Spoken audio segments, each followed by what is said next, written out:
tastes may be changing subtly in our summer TV viewing habits. Now here's what we've learned so far from this summer season. The Olympics obviously still a big hit. Ratings for this year's games are running slightly ahead of the Peking Games, especially after a big audience last night for women's gymnastics.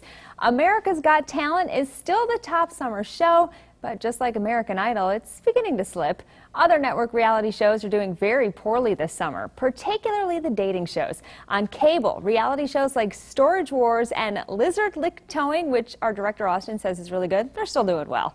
Now here are the top 4 cable shows last week. WWE Raw, they just celebrated their 1,000th episode.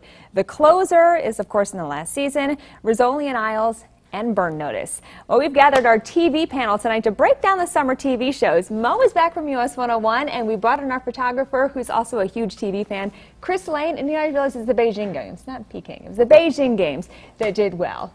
But we're here to talk about the TV shows that are doing well this summer. Up first, I know that you're a huge fan of this, Pugs, Burn Notice. 6 years on cable. What do you think about that? It's one of the first ones that USA trotted out, and it took off. I think it was something kind of different. You have a spy who is down and out. He's been burned, and he has to go through and repair his reputation, and he starts doing good along the way, maybe sort of righting wrongs that he did in the past, and then they started delving into why he got burned, and so they've just sort of been going along with that. So really, they've managed to get 6 seasons out of what could really just be a movie plot. Why did he get burned, and what's he going to do now, right? Absolutely, and it's neat that they're filming it on location in Miami. A lot of shows are starting to do that now. CSI Miami, I guess, was the first one that kind of started that, but then Burn Notice picked up down there in Miami, and I just saw something the other day where they're losing their lease on the property they're shooting on, and if they get picked, loft apartment? His loft apartment, the waterfront, they've decided that maybe because of the show, the waterfront didn't look so good on television, and so they're going to redevelop it now, Coconut Grove, and so they may have to look for another place to start shooting. Very interesting. So that would obviously have to work into the plot, too. Probably so. Well, you mentioned that, you know, USA, that 6 years ago, this was a new concept, coming up with a different show during the summer. A&E is doing that now, too. And I'm going to go to you again, Pugsley. Longmire, tell us about that. Longmire is like an 1870s Western, but with trucks and cell phones and modern technology. You have the main character, Walt Longmire, who, as the show progresses, you find out that his wife has died, and there's some mystery behind that, and with each episode a little bit of that, more of that mystery is kind of revealed. It's not very flashy like some of the other detective shows you have out there. It's very basic.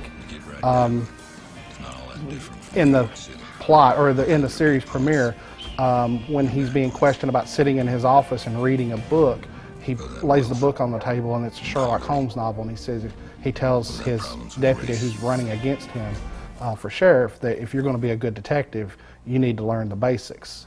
And so he's kind of flawed, and that makes him interesting. It makes him a little bit more interesting. Yeah. And those are obviously the scripted shows, but we can never forget about reality. That's always a huge blockbuster during the summer. America's Got Talent, apparently the ratings are starting to slip a little bit. Mo, why do you think that is? I think it's because, once again, with American Idol, you're running into the judging issues. We're having changes in the judging panel. People don't like change. They don't like change. You have Sharon Osbourne saying that she's not being invited back to the next season, or she's speculating that she's not going to be.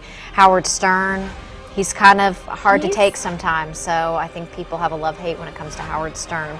It's kind of like American Idol. You got Mariah Carey on there, but people, they want Simon Cowell back. He was what made the show. So, you know, reality TV, people like to see different things when it comes to singing and acting and whatever, but they don't like their judges to be different. So you think it's only the judges, or do you think just maybe it's been on for several seasons, we're getting kind of tired of it? Well, I think you have new shows like The Voice that come in, and so people are always trying to find a new way to reinvent, you know, reality TV, and I think some are just, the old ones are getting put aside for the new ones, is really what the case is. Well, obviously, though, whether you like scripted shows or you like reality, there's a lot of it this summer. And stay tuned, because we've got more Prime News coming up.